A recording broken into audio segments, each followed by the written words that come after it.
शेतकरी बंधूंनो, नागठाण गावात आलोय.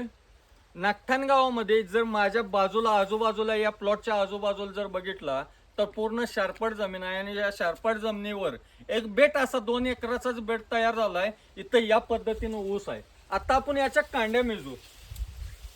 1 2 3 4 5 6 7 8 9 10 11 12 13 14 15 16 17 18 19 20 21 कांड्यावर प्लॉट आहे.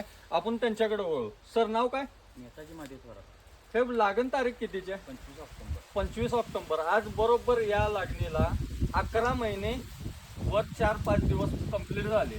बरोबर 11 महिने 4-5 दिवसामध्ये बरोबर 21 कांड्यावर 54 जमिनीमध्ये प्लॉट आहे. सर, तुम्हाला याबद्दल काय सांगू शकताय सा? जमिनीच्या प्रतीच्या मानानं ऊस चांगला आला.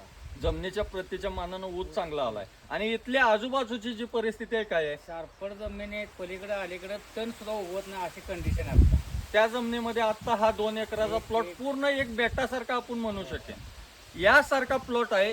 ही जर माहिती पूर्णपणे ऐकायची असेल तर आमच्या युट्यूबच्या चॅनलवर या पूर्ण माहिती दिलेली आहे. 2.5 मिनिटाचा व्हिडिओ आहे. आणि ही माहिती आवडली असली लाईक करा, शेअर करा आणि आमचं चॅनल फॉलो करा.